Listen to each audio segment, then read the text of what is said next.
বিগত ২-৪-৫ বছরে বেশ কয়েকবার চিন্তা করছি ব্লগিং করব, কিন্তু শুরু করা হয় না। আর আমি জানি যে শুরু করলেই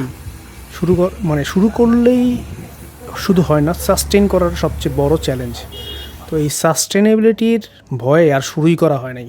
তবে ২০২৫ সাল চিন্তা করছি শুরু করতেছি ঢাকা বা ইউএসএ জার্নির অভিজ্ঞতা নিয়ে।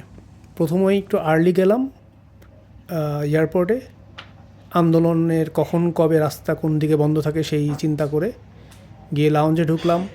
লাউঞ্জে ঢোকার কিছুক্ষণের মধ্যে দেখা হইলো হচ্ছে আদনান আল রাজীবের সাথে। সে বিখ্যাত ডিরেক্টর এবং অ্যাক্টর। তার সাথে লোকজন ছবি টবি তুলতেছে, সেলফি তুলতেছে।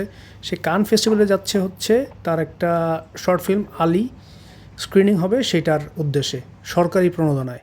তবে আমার মনে হয় এই সরকারি প্রণোদনাকে আদনান আল রাজীবের মতো সেলিব্রিটি ফিল্ম মেকারকে না দিয়ে, যে অলরেডি অনেক ধনী বা বড়লোক, তার চেয়ে বরং যারা উঠতি ফিল্ম মেকার বা ওয়ানাবি ফিল্ম মেকার টাইপ যারা আছে তাদেরকে দেয়া যায়, তাহলে এটার একটা উপযুক্ত ব্যবহার হবে এবং ভবিষ্যতে অন্যান্য ফিল্ম মেকারও ইন্টারেস্টেড হবে ফিল্ম বানানোর জন্যে। তো আমার লাউঞ্জে কফি নিয়েছিলাম, একটা খুবই ভয়াবহ বাজে কফি। প্রায় রাত 2টা থেকে সকাল 7টা পর্যন্ত লাউঞ্জে ছিলাম, খাওয়া দাওয়া করলাম।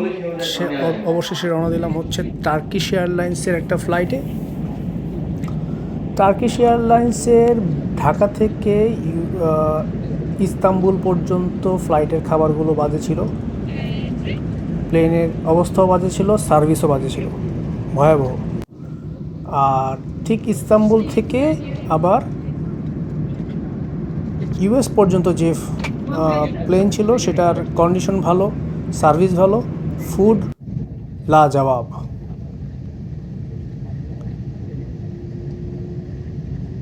ইভেন মানে দুইটা ডিফারেন্ট প্লেনের ওয়াশরুমের ফ্যাসিলিটিসও ডিফারেন্ট। পরিষ্কার পরিচ্ছন্নতার দিক থেকে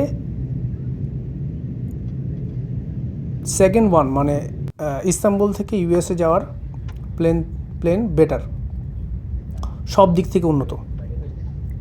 এনিওয়ে, ইস্তাম্বুল এয়ারপোর্টে পৌঁছানোর পর আমার ইস্তাম্বুলে মূলত ট্রানজিট ছিল 3.5 ঘন্টার, কিন্তু প্রথম ফ্লাইটটা লেট করার কারণে ট্রানজিটটা হয়ে যায় হচ্ছে 1.5 ঘন্টার। অলমোস্ট দৌড়াইতে গিয়ে হাজির হইলাম নেক্সট ফ্লাইট ধরার জন্যে। যখন গেটে গেলাম তখন অলরেডি বোর্ডিং শুরু হয়ে গেছে।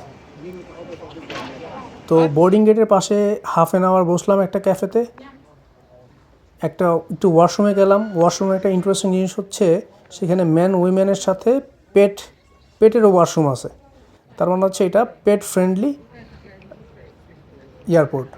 তো এটা আমার দেখা প্রথম পেট ফ্রেন্ডলি এয়ারপোর্ট। হয়তো বা অন্যান্য অনেক এয়ারপোর্টে এরকম পেট ফ্রেন্ডলি অপশন থাকতে পারে, আমার জানা নেই, আমি কখনো দেখি নাই বা নোটিস করি নাই।